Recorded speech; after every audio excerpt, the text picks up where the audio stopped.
ፈተናውን ይጠራል። እስር ቤት አይዝም። በመንገድ የምትሄዱባችሁ ነገር መከናወን እንዳይኖር ሰይጣን ያቀደው ነገር አለ። በሰፈር ላይ በምትሄዱበት አቅጣጫ ላይ ነገሮቻችሁ እውን እንዳይሆን ሰይጣን ያስቀመጠ አለ። ዛሬ አይዘንም፣ አይዛችሁ። ወንጌልን ሰበኩ፣ አጋንንትን አወጡ፣ እግዚአብሔር ተጠቀሙ ብሎ ነው የታሰሩት። የመታሰሩ ትልቁ ነገር በእኛ ሀገር ላይ ያልተለመደ ነገር አምጥቷል አሉ። እውነተኛ አገልግሎት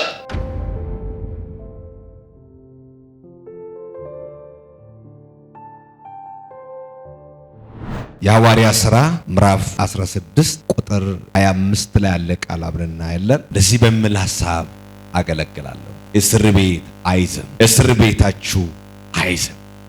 በዚህ ዘመን ምንድነው እስር ቤት? በዚህ ዘመን ምንድነው እስር ቤት? በዛ ቦታ ላይ እንግዲህ ስናገር በሐዋርያ ሥራ ምዕራፍ 16 ቁጥር 25 የሚያወራው መልእክት እንግዲህ እስር ቤት ብሎ የምናገረው እነ ጳውሎስ ሮም የታሰሩት እስር ቤት ነው የሚያወራው። በእኛ ዘመን ግን ሰይጣን ያወጀው እስር ቤት አለ። መርገም ያወጀው እስር ቤት አለ። ራያችሁ እንዳይሳካ የታወጀ እስር ቤት አለ። መንገዶቻችሁ እንዳይበላሽ የታወጀ እስር ቤት አለ። አይዝህም። እስቲ አንድ በለልኝ፣ እስር ቤት አይዘኝም በል። እስር ቤት አይዛችሁ። ጠላት ብዙ ጊዜ በሕይወታችሁ ያቀደ ነገር አለ። ነገሮቻችሁ እንዳይከናወን እንዳይሳካ ያቀደ ነገር አለ። በመንገድ የምትሄዱባችሁ ነገር መከናወን እንዳይኖር ሰይጣን ያቀደው ነገር አለ። በሰፈር ላይ በምትሄዱበት አቅጣጫ ላይ ነገሮቻችሁ እውን እንዳይሆን ሰይጣን ያስቀመጠ አለ። ዛሬ አይዘንም፣ አይዛችሁም። እስር ቤት አይዝም የሚለው መልእክት በጣም ጥልቅና የመንፈሳዊ ትምህርት የያዘ ነገር ነው። እስር ቤት አይዛችሁም የሚለው መልእክት በጣም ጥልቅና መንፈሳዊ ትምህርትን ያዘ ነው። ጳውሎስና ሲላስ በእስር ቤት ውስጥ ሳሉ እንኳን እግዚአብሔርን በዜማ በጸሎት ያመሰግኑ ነበረ፣ ድልንም አገኙ። ምክንያቱም የገቡበት ቦታ ከእግዚአብሔር ጋር ሪሌሽንሺፕ የሚያስቀጥል ሳይሆን የሚያስጨንቅ፣ ነገሮቻቸው እንዳይከናወን አቅጣጫቸው እንዳይሳካ የሚያደርግ ነው፣ የሚያቆም ነው። እንግዲህ እነ ጳውሎስና ሲላስ ምን ሆኗል ተብሎ ነው የታሰሩት? ወንጌልን ሰበኩ፣ አጋንንትን አወጡ፣ እግዚአብሔር ተጠቀሙ ብሎ ነው የታሰሩት። የዋናው የመታሰሩ ትልቁ ነገር በእኛ ሀገር ላይ ያልተለመደ ነገር አምጥቷል አሉ። አገራችን ያወቁት ነገር እንደዚህ አይነት ነገር አይደለም አለ። ግን ጳውሎስና ሲላስ እንኳን ቢታሰሩም እንኳን እግዚአብሔርንም በዜማ በጸሎት ያመሰግኑ ነበር። ደግሞ አገኝ። ዛሬ አንድ ነገር ልንገር፣ አንተን ሊያስር የመጣ አታስብ። የሚያስር አይደለም፣ የሚይዝ አይደለም። እግዚአብሔር አንድ ሰው ዛሬ እስር ቤት አይዞም ያልኩበት ትልቁ ምክንያት ሕያው እግዚአብሔር ምስክሬ ነው። እግዚአብሔርን የሚያመሰግን ሰው አይታሰርም። እግዚአብሔርን የሚያገለግል ሰው አይታሰርም። እግዚአብሔርን የሚጠራ ትውልድ አይታሰርም። እዩት። በዚህ በሁኔታ ውስጥ የሚያገለግሉ አገልጋዮች ምን አይነት ውስጥ አልፎ ነው የሚያገለግሉት? እግዚአብሔር ሁኔታውን ሳያዳምጡ የሚያገለግሉ አገልጋዮች፣ የመጣ ቻሌንጅን ሳያዳምጡ የሚያገለግሉ አገልጋዮች በምን አይነት ውስጥ ያልፋሉ? በምን አይነት ችግር ውስጥ ያልፋሉ? አንደኛ የእምነት አገልግሎት ፈተናን ይጠራል። እውነተኛ አገልግሎት ፈተናውን ይጠራል። እኔ ጋር በሉት፣ እውነተኛ አገልግሎት በሉት ፈተናውን ይጠራል በሉት። ፈተናውን አያርቅህም። ቱማ አገልግሎቴ ባንተ ዙሪያ ላይ ፈተናን አያርቅም፣ ቻሌንጅን አያርቅም። ፈተናን ቻሌንጅን ይጠራል፣ ወደ አንተ ይጠራል። ምኑን? እውነተኛ አገልግሎት ቻሌንጁን ፈተናውን ምን ያደርጋል? ይጠራል። እውነተኛ አገልግሎት ፈተናውን ይጠራል። አንደኛ በዚህ ክፍል ውስጥ ጳውሎስና ሲላስ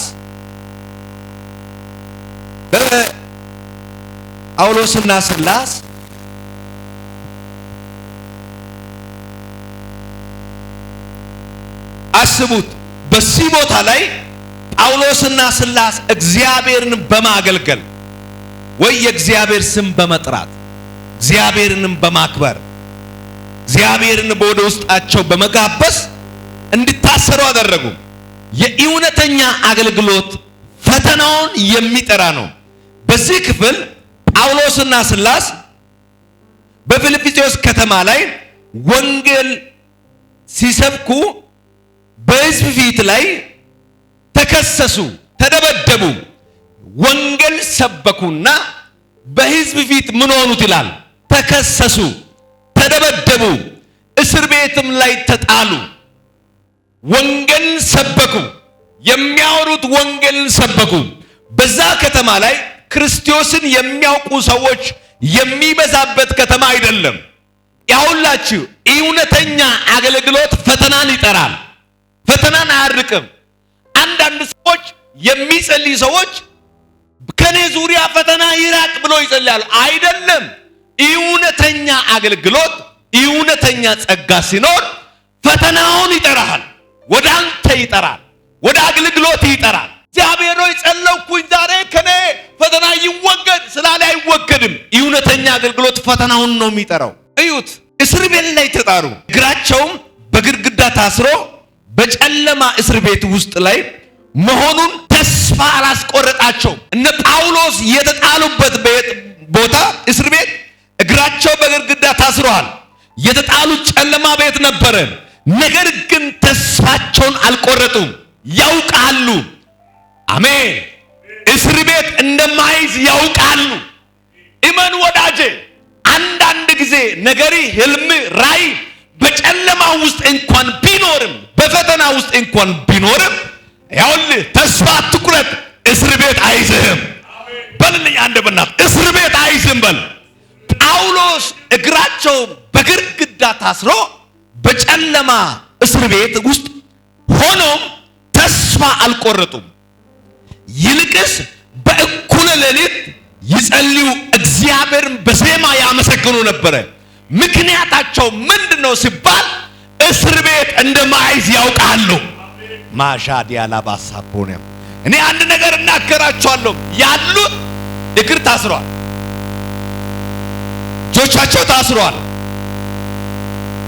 ያለው ነገር ሁሉ ታስሯል። ነገር ግን የት ላይ ነበሩ ነው የሚለው? በጨለማ ቤት ውስጥ እንኳን ሆኖ ያመሰግናሉ፣ ይጸልያሉ፣ ያሰማሉ። ምክንያታቸው ምንድነው ሲባል ለካ እስር ቤት አይዛቸው። ምንድነው ሲባል መታወቅ፣ መጨነቅ ነበረባቸው። ነገር ግን ምን ያደርጉ ነበረ? ይዘምራሉ፣ ይጸልያሉ፣ ይደሰታሉ። ምንድነው ሲባል እስር ቤት አይዛቸውም። ወዳጄ በኢየሱስ ክርስቶስም በፈተና ውስጥ ሆነ የምትዘምር የምታገለግል እግዚአብሔር ክብር ይስጥ። ምክንያቱም አሁን በሕይወታችሁ ላይ የታወጀ እስር ቤት አይዛቸውም። እዩት፣ ይህ ታሪክ እስር ቤት አይዝም የሚለው ትልቅ መንፈሳዊ እውነትን የያዘ ነው። የዚች ከተማ በዛ ዘመን በሮም በጣም የታወቀችና የተከበረች ከተማ ነበረ። ፊልጵስዩስ ከተማ ጳውሎስ ወንጌልን የምትሰብክበት ያቺ ከተማ በዛ ዘመን በሮም እጅግ የታወቀችና የተከበረች ከተማ ነበረች። በምንድነው የታወቀችው? በምንድነው የተከበረችው? ያቺ ከተማ ጳውሎስ ለዚህ ከተማ ተመልሶ ከዚህም በኋላ ወጥቶ መልእክት እንደጻፈ ይናገራል። ነገር ግን እቺ በፊልጵስዩስ የነበረችው ከተማ እጅግ የተከበረችና የተወደደች ከተማ ነው። እጅግ ነው ከተማይቱ ባለበት ቦታ ላይ እንኳን ሞገስ ያለባት። ምክንያቱም በፊልጵስዩስ የሮም መንግስት ልዩ ከተማ ነበረች። ብዙ የሮም ወታደሮች በዛ ከተማ ይኖሩ ነበረ። ከተማይቱ እንግዲህ የሮም ልዩ ከተማ ናት። በኢትዮጵያ በጣም የምታምርና ልዩ ከተማ ማን ናት? አዲስ አበባ ናት አይደል?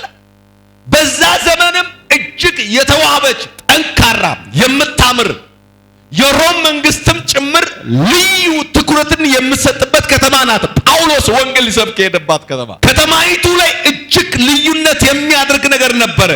ምክንያቱም ለሱ ብቻ አይደለም። እንግዲህ የሮም ወታደሮችን በዛ ከተማ ያርፋሉ፣ ይደሰታሉ፣ ይኖራሉ።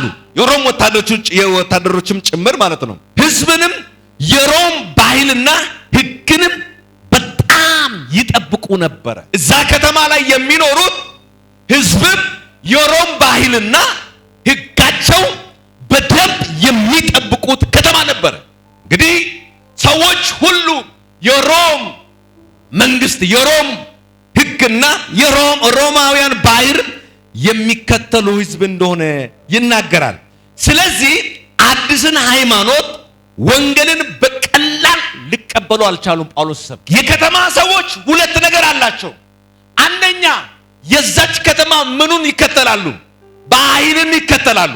የእያንዳንዱ ከተማ ምን አለው? የራሱ ባህል አለው። የዛች ከተማ ሮም የነበሩት በዛ በፊልጵስዩስ የነበሩ ሰዎች የሚከተሉት መጀመሪያ ምንድነው? የከተማይቱ ምን ይከተላሉ? ባህልን ይከተላሉ። በመቀጠልሳ ሕግን ይጠብቃሉ። ስለዚህ አዲስ ሃይማኖት በቀላል ሊቀበሉ አልቻሉ። ጳውሎስ የሚሰብከው ስብከት ከባህል የወጣ ነው። ከአካባቢው ከተለመደ ከባህል የወጣ ስለሆነ ያንን መቀበል ምን አልሆኑም፣ አልፈለጉም። በቀላል ሊቀበሉ አልቻሉም። በመቀጠል ደግሞ ሕግንም አስጠንቅቆ የሚከተሉትና የሚጠብቁ ሰዎች ነበሩ። ከተማይቱ ላይ ደግሞ አብዛኛው የሚኖር የሮም ወታደር ነው። ዋንደኔ ሕግ እንዴት ሕግ አይኖርም? ከተማይቱ ላይ እንግዲህ መከላከያ፣ ፖሊስ፣ የመንግስት እንትን ተቋም ያለበት ቦታ ላይ ምን ይሰማል? መቼም ሰላም፣ ሕግ ይጠብቃል። ስለዚህ ከተማይቱ ላይ እጅግ አብዛኛው ጊዜ የሚኖሩ ሰዎች የማን ሰዎች ናቸው? ሮማውያን ወታደሮች ናቸው፣ ባለስልጣን ናቸው። የከተማይቱን በልዩ ነው የሚያስቡት የሚያዩት። የንግድና የሀብታም ከተማ ናት እቺ ከተማ። እጅግ ንግድ ይደረጋል፣ እጅግ ባለሀብት ይኖራል በዚች ከተማ ላይ። ስለዚህ ነው ከከተማ በንግድ የታወቀችው ከተማ ነበረች። በገንዘብ ንግድ ላይ የተመሰረተች በዛ ህይወትን የሚኖሩ ስለነበሩ ስለዚህ ሰዎች በጥንቃቄ ከዛች ከተማ ከተለመደው ሌላ ነገር ሲሰብኩ ቶሎ ለመንግስት ያሳውቃሉ፣ ቶሎ ከዛ ከተማ እንዲወጣ ያደርጋሉ። ከተማይቱ እጅግ በንግድ የታወቀች ከተማ ናት። መስረቷ በንግድ ነው። በዛ ህይወቱ ይኖሩ ነበረ። ስለዚህ ሰዎች በጥንቃቄ በዛ ከተማ ይኖሩ ነበረ። ነገር ግን ንግዳቸው ላይ ተጽዕኖ የሚያመጣ ነገር ካለ ቶሎ ለመንግስት ሪፖርት ያደርጋሉ።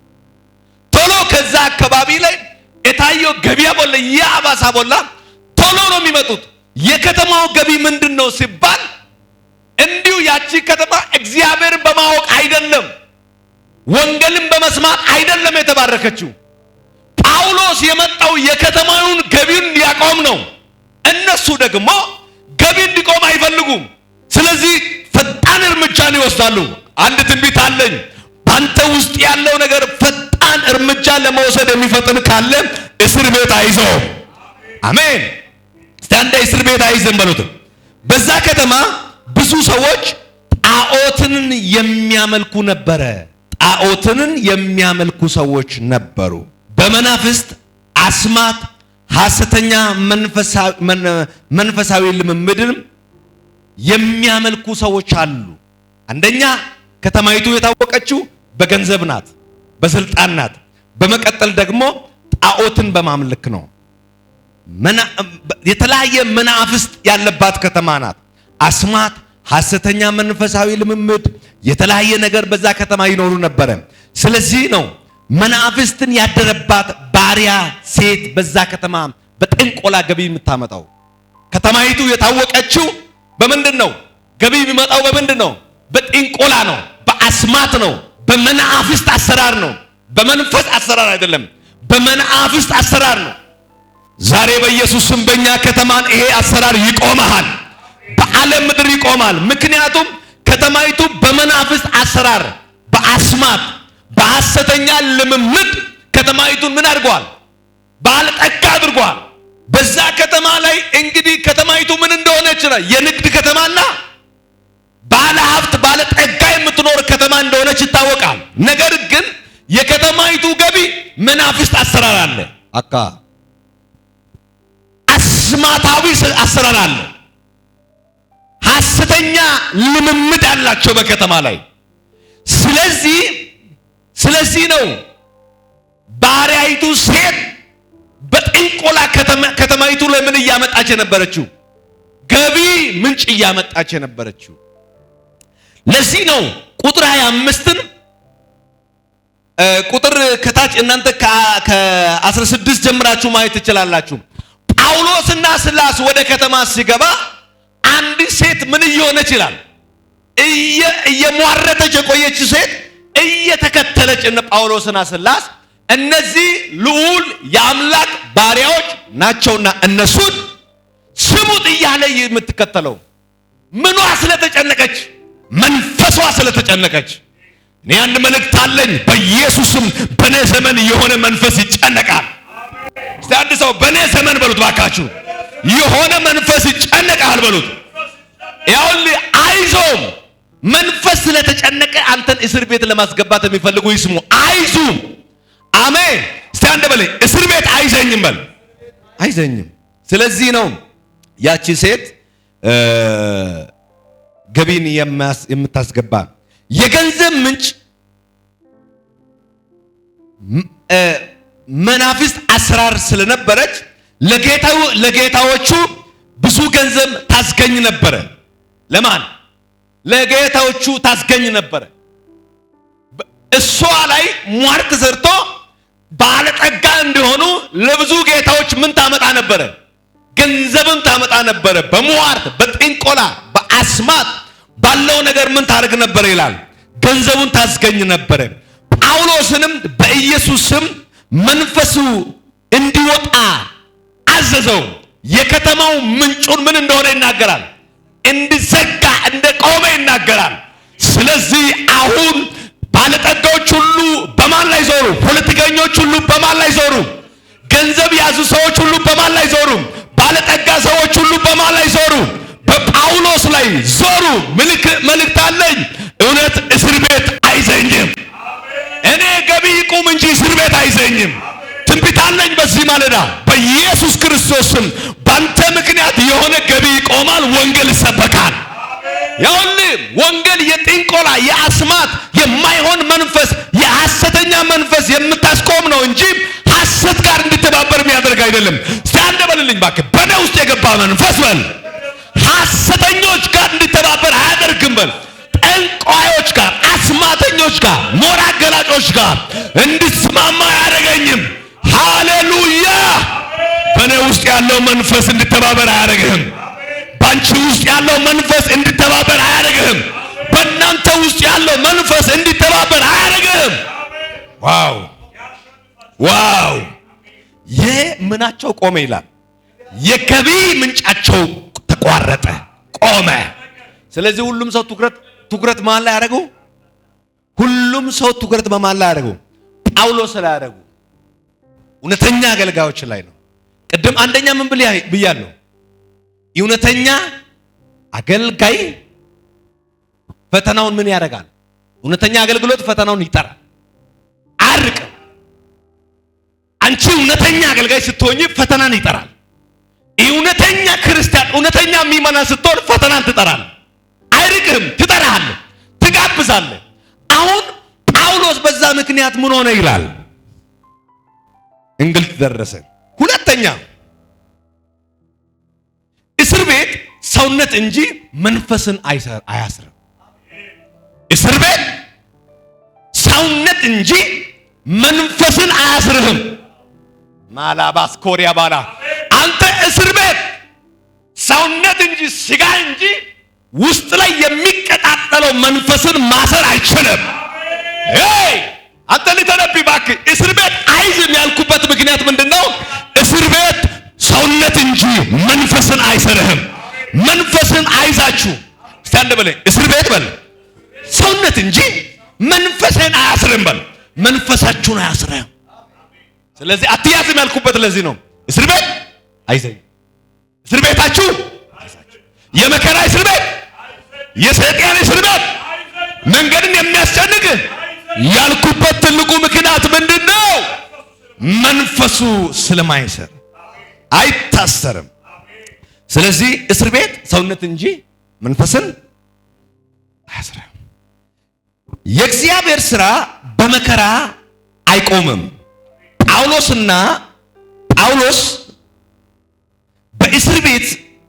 በእስር ቤት እያለም አገልግሎቱን አላቆመም ወይም አልተወም። እጃቸውም ታስሮ እያሉ ግን መንፈሳቸው ግን መታሰር ስላልቻለ እስር ቤት ለሆነው ጳውሎስ የምን ነፃነት አገኘ? የመንፈስ ነፃነት። ወይኔ አንድ ትንቢት በመከራ ውስጥ ሆኖ የመንፈስ ነፃነት የሚያገኝ ሰው አለ። በእስር ቤት ሆኖ የመንፈስ ነፃነት የሚያገኝ ሰው አለ። ጳውሎስ እስር ቤት ሆኖ ግን የምን ነፃነት አገኘ? የመንፈስ ነፃነት። ልተነብይ በኢየሱስም የመንፈስ ነፃነት በሕይወታችሁ ላይ ይኑር። የመንፈስ ነፃነት። ዋው! ጳውሎስ ምኑን አገኘ? የመንፈስ ነፃነት ነበረው። የሰው ኃይል የእግዚአብሔር ኃይልን ሊያስረው አይችልም። እንዴት ነው ጳውሎስ የመንፈስ ነፃነትን ያገኘ ካላችሁት፣ የሰው ኃይል፣ የሮማውያን ኃይል፣ የወታደሮች ኃይል፣ የጠንቋዮች ኃይል፣ የአስማተኞች ኃይል የእግዚአብሔር ኃይል ሊያሸንፈው አይችልም። አንተ እስር ቤት አይዝም ያልኩበት ምክንያት የሰው እስር ቤት የሰው ነው። እስር ቤት የመንግስት ነው። እስር ቤት የእነንትና ነው። እስር ቤት የሆነ የሰራውን ያልሰራው የሚታሰርበት ቦታ ነው። ነገር ግን እስር ቤት የመንፈስ ነፃነትን ሊያስረኝ አይችልም። እስር ቤት የሰው ኃይል ነው። የእግዚአብሔር ኃይልን ሊይዘው አይችልም። አንድ በልልኝ ባካችሁ፣ እስር ቤት በሉት የሰው ኃይል ነው እንጂ የእግዚአብሔር ኃይልን ሊያስረው አይችልም። እስር ቤት የእግዚአብሔር ኃይልን ሊያስረው አይችልም። ዛሬ ሰዎች በችግርና በመከራ በድካምና ወይ በጭንቅ ውስጥ ቢኖሩም እግዚአብሔር አሁንም ለዚህ ህይወት የሚያስተምረው ምንድነው? አንቺ በመከራ ውስጥ ብትኖሪ፣ በስቃይ ውስጥ ብትኖሪ፣ በድካም ውስጥ ብትኖሪ፣ ነገሮቻችሁ በተባላሸበት እንኳን ብትኖሩም እኔ አንድ መልእክት አለኝ። ሃሌሉያ! የሰው ኃይል ነው። የሰው ኃይል የእግዚአብሔር ኃይል ሊያሸንፍ አይችልም። እሱ የሰው ኃይል ነው። የሰው ኃይል የእግዚአብሔር ኃይል ማሸነፍ አይችልም። አንድ በልልኝ በእናትህ የሰው ኃይል በል የእግዚአብሔር ኃይል ማሸነፍ አይችልም። አሜን አሜን። ማሰር አይችልም። ስለዚህ ነው ሪሰ ምን ይላል? እስር ቤት አይዝም። እስር ቤት የማን ኃይል ስለሆነ? የሰው ኃይል ነው። እስር ቤት ውስጥ የሚመለከው የማን ኃይል ነው? የእግዚአብሔር መንፈስ ኃይል ስለሆነ የሚመለክ። ሶስተኛ በመከራ ውስጥ ምስጋናው ኃይል አለው። በመከራ ውስጥ ምስጋና ኃይል አለ። አሁን እነ ጳውሎስ የት ላይ ነው ያሉት? እዛው መከራ ውስጥ ተቸነክሮ ነው ያሉት። እጃቸው፣ እግራቸው፣ ቻሌንጃቸው ሁሉ ታስሮ ነው ያሉት። ያሉትም በምን ቤት ነው? በጨለማ ቤት፣ በወይን ታስሮ ነው ያሉት። በቻሌንጅ ውስጥ ነው። ስለዚህ በመከራ ውስጥ ምስጋናው ኃይልን ይሰጣል። በፈተና ውስጥ ምስጋናውን ኃይልን ይሰጣል። አሜን። እውነተኛ እምነት በመከራ ይፈተናል። ጳውሎስና ሲላስ በደስታ ጊዜ ብቻ አላመሰገኑም፣ በመከራም ውስጥም እግዚአብሔርንም አመሰገኑ። ሃሌሉያ። እውነተኛ እምነት፣ እውነተኛ ማንነት በመከራ ይፈተናል። ጳውሎስና ሲላስ በደስታ ጊዜ ብቻ አላመሰገኑም፣ በመከራ ውስጥም እግዚአብሔርን አመሰገኑ። እግዚአብሔርን በዜማ ያመሰግኑ ነበር። ይህ እውነትም